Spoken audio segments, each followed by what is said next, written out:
اور آل ابراہیم کو چنا اور آل عمران کو چنا عالمین. یہ اللہ نے چاہے کا انتخاب کیوں کیا؟ دیکھیے خدا بند عالم نے تمام اختیارات انسان کو دیے، تمام اختیارات انسان کو دینے کے بعد اسے مختار بنایا، آزاد بنایا، مگر نظام ہدایت کی ذمہ داری اپنے ہاتھ میں.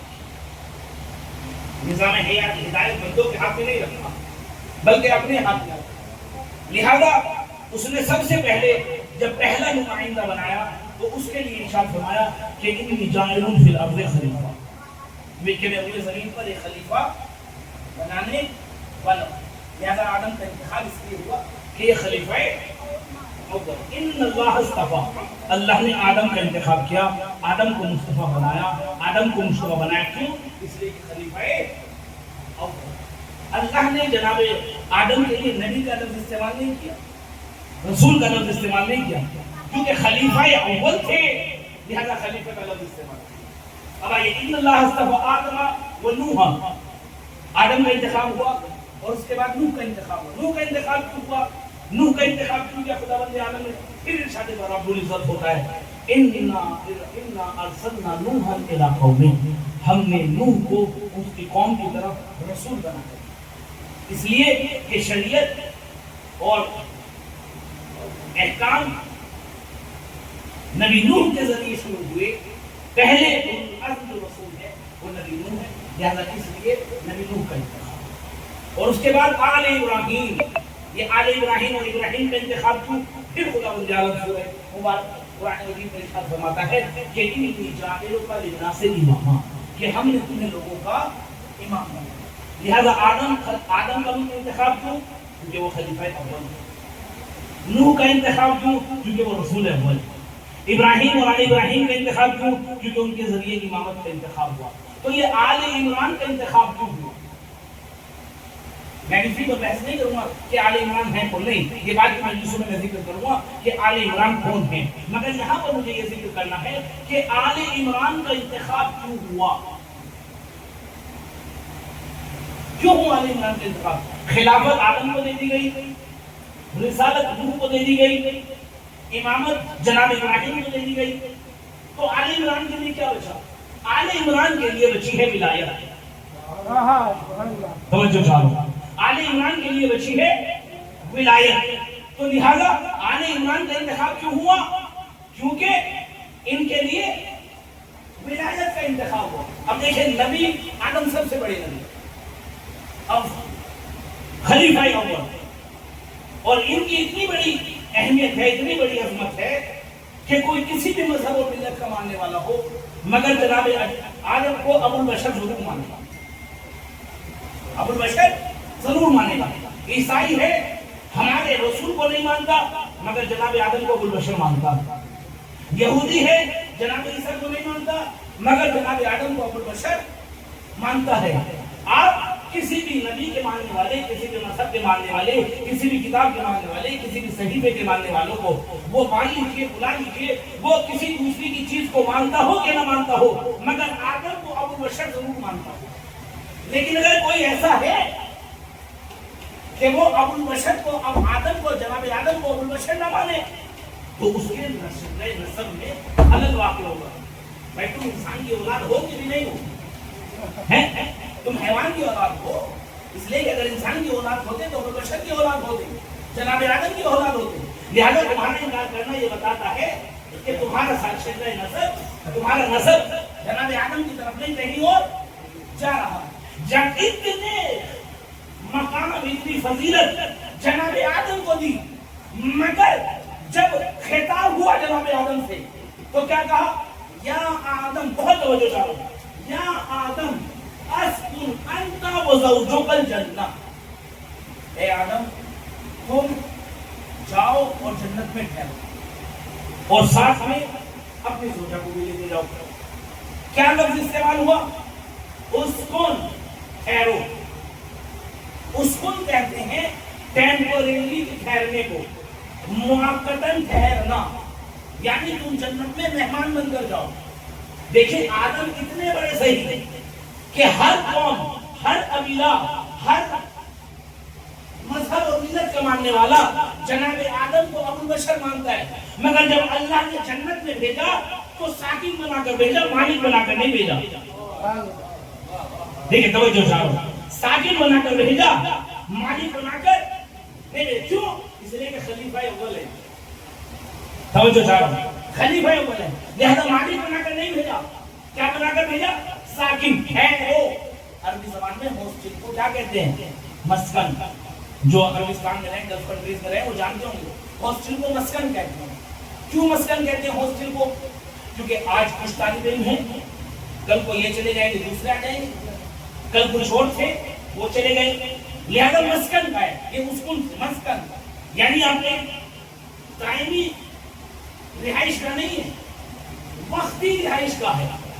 توجہ چاہو، وقتی رہائش کا ہے، لہذا خدا بند عالم نے آدم کو جنت میں تو بھیجا مگر وقتی رہائش کا مہمان بنا کر بھیجا۔ کیوں؟ اس لیے کہ خلیفہ اول، لہذا مالک نہیں بنا، تو مالک بنے گا تو کون بنے گا؟ مالک وہ بنے گا کہ جس کے ہاتھ میں ولایت کا تاج ہوگا۔ مالک وہ ہوگا کہ جس کے ہاتھ میں ولایت کا تاج ہوگا۔ چلیے، اللہ نے مالک بنا کر نہیں بھیجا بلکہ کیا بنا کر بھیجا؟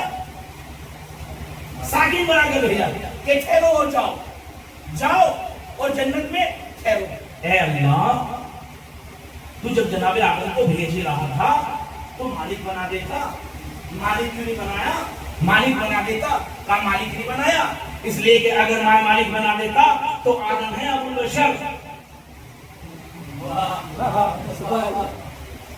آدم ہے ابو البشر۔ اگر مالک جنت کا بنا دیتا تو ہر مذہب، ہر قوم، ہر ملت کا یہی کہتا، میرے باپ کی جنت، میرے باپ کی جنت، میرے باپ کی جنت، مگر مجھے صرف اور صرف حسنین کے منہ سے سننا پسند ہے، میرے باپ کی جنت، حسنین کے منہ سے سننا پسند ہے، کیا؟ میرے باپ کی جنت۔ اچھا، یہ واقعہ میں اپنے بچوں کے لیے عرض کر دوں، پھر اس کے بعد آپ کی خدمت میں آتا ہوں۔ دیکھیے جناب آدم جنت میں آئے کیسے؟ کیسے آئے جنت میں؟ خدا بند عالم نے ان کا امتحان لیا، جب کہا کہ ان کی جائیں فی الارض خلیفہ، میں روئے زمین پر ایک خلیفہ بنانے والا ہوں، تو ملائکہ نے اعتراض کیا، پروردگار انہیں خلیفہ نہ بنا، یہ خوریزی کریں گے، یہ ظلم کریں گے، یہ تشدد کریں گے، یہ انصاف نہیں کریں گے۔ کہا اچھا اگر ایسا ہے تم خلیفہ بننا چاہتے ہو، آدم امتحان دے دو، آجا امتحان دے دو۔ کہا پروردگار امتحان تو ہم نہیں دے سکتے، ہمارے پاس اتنا ہی علم ہے جتنا ان کے پاس ہے، لہذا ہم امتحان نہیں دے سکتے، تو امتحان نہیں دیا۔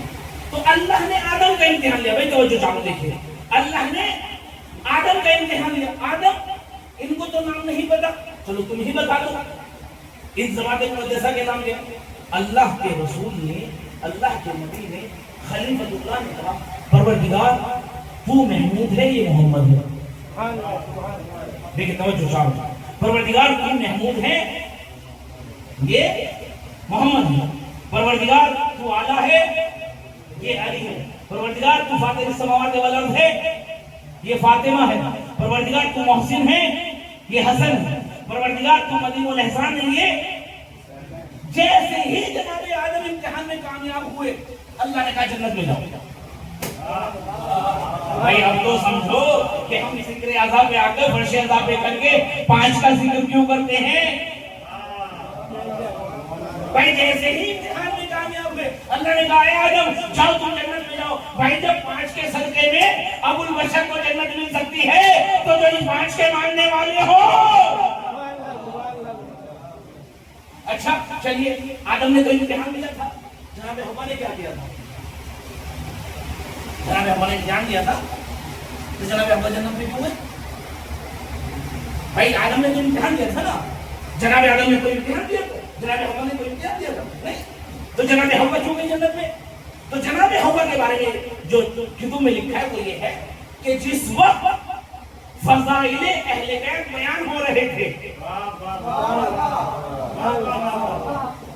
جس وقت فضائل اہل بیت جناب آدم منبر پہ بیٹھ کے بیان کر رہے تھے، پروردگار تو محمود ہے، یہ محمد ہے، پروردگار تو اعلیٰ ہے، یہ علی ہے، پروردگار تو فاطر السماوات والارض ہے، یہ فاطمہ ہے، پروردگار پروردگار تو محسن ہے، یہ حسن ہے، پروردگار تو قدیم الاحسان ہے، یہ حسین ہے، تو میرا دل چاہتا ہے کہ حوا اس وقت داد و تحسین دے رہی ہوں گی، میرا دل چاہتا ہے اس وقت حوا داد و تحسین دے رہی ہوں گی۔ اللہ نے کہا آدم تم تو جاؤ، حوا کو بھی لے کے جاؤ، یعنی جو ذکر پنجتن کرے وہ بھی جنت میں، جو ذکر پنجتن سنے وہ بھی جنت میں۔ صلوات کرے پر محمد و علی محمد۔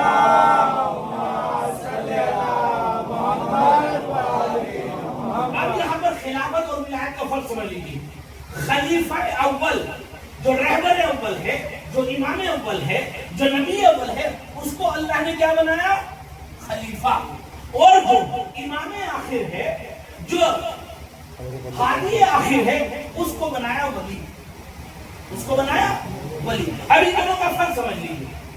اللہ نے آدم کا امتحان لیا، اب یہاں سے بچوں تک بات ختم ہو گئی، واقعہ آپ کو آدم کا امتحان لیا، ملائکہ سے کہا ملائکہ ان کے نام بتاؤ، کہا ہمیں تو نہیں پتا۔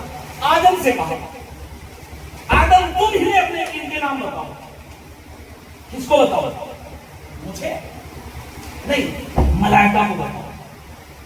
دیکھیں جب اللہ نے فرشتوں سے کہا تو کہا مجھے نام بتاؤ، ہم بِکُونِی بِأَسْمَاءِ هَؤُلَاءِ إِن كُنتُم صَادِقِینَ، اے ملائکہ اگر تم اپنے دعووں میں سچے ہو تو ان شخصیتوں کے نام مجھے بتاؤ۔ تو ملائکہ نے کہا سبحانک لا علم لنا الا ما علمتنا، پروردگار تمہارے پاس تو اتنا ہی علم ہے جتنا تم نے ہمیں دیا ہے۔ تو اللہ نے آدم سے کہا یا آدم انبئہم، مجھے نہیں بتاؤ، ملائکہ کو بتاؤ۔ لیکن ملائکہ سے کہا مجھے بتاؤ، آدم سے کہا ملائکہ کو بتاؤ۔ یہ آدم سے کیوں کہا کہ ملائکہ کو بتاؤ؟ دیکھیں جب کوئی ممتحن امتحان لیتا ہے اور 2-3 بچوں کا امتحان لیتا ہے اور ایک بچہ سوال کا اٹک جاتا ہے تو دوسرے بچے سے کہتا ہے تم بتاؤ۔ اللہ نے کہا کہ تم ملائکہ کو بتاؤ۔ دیکھیں خلافت اور ولایت کا فرق بتا رہا ہوں آپ کو، خلافت اور ولایت کا فرق۔ اللہ نے آدم سے کہا آدم تم ملائکہ کو بتاؤ، مجھے نہیں بتاؤ، ملائکہ کو بتاؤ۔ یعنی خداوند عالم خلیفہ اول کو، امام اول کو، رہبر اول کو ملائکہ کا استاد دیکھنا چاہتا ہے۔ یعنی اللہ خلیفہ اول کو استادوں کا ملائکہ کا استاد دیکھنا چاہتا ہے۔ بس یہی فرق سمجھ لیجیے، جو خلیفہ ہوگا وہ ملائکہ کا استاد ہوگا اور جو مولا المومنین ہوگا وہ سید الملائکہ کا استاد ہوگا۔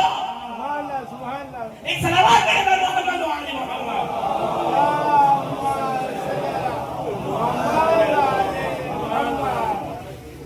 جو خلیفہ مسلمین ہوگا وہ ملائکہ کا استاد ہوگا اور جو مولا المومنین ہوگا وہ سید الملائکہ کا استاد۔ قرآن مجید میں ایک آیت ہے، اسی اردو سے متعلق، علمہ شدید القویٰ۔ خداوند عالم سورہ النجم میں اپنے نبی کی تعریف کرتے ہوئے کہتے ہیں کہ والنجم اذا ہوا ما ضل صاحبه وما غوى وما ينطق عن الهوى ان هو الا وحی یوحی، اور اس کے بعد علمہ شدید القویٰ۔ یہ ہمارا نبی، ہم نے اپنے نبی کو شدید قوتوں کے ذریعے تعلیم دی۔ ہمارا شیعہ عقیدہ یہ ہے، ہم شیعوں کا عقیدہ یہ ہے کہ جب نبی دنیا میں آئے تو نبی پڑھے لکھے تھے، آپ کے پاس علم تھا، سارے علم آپ کے پاس تھے۔ لیکن اہل اسلام کا ایک فرقہ یہ کہتا ہے کہ جب نبی آئے تو وہ جاہل آئے، امی آئے، نہ پڑھنا لکھنا جانتے تھے اور نہ لکھنا جانتے تھے۔ دیکھیے میں اس قرآن سے اور قرآنی آیتوں کے ذریعے میں اس عقیدے کی تردید کر سکتا ہوں، لیکن ابھی وقت نہیں ہے۔ دیکھیے یہ رسول ہے سید الرسول، یہ نبی ہے سید الانبیاء، یہ ہے فخر کائنات، یہ ہے فخر رسول، یہ ہے فخر انبیاء، یہ ہے فخر بشر۔ جب نبی عیسیٰ آئے، نبی عیسیٰ ماں کی گود میں کیا کہا؟ انی عبداللہ تعالی کتاب وجعلنی نبیّا، کہ میں اللہ کا بندہ ہوں، مجھے نبی بنا کر بھیجا گیا ہے اور مجھے کتاب عطا کی گئی۔ نبی عیسیٰ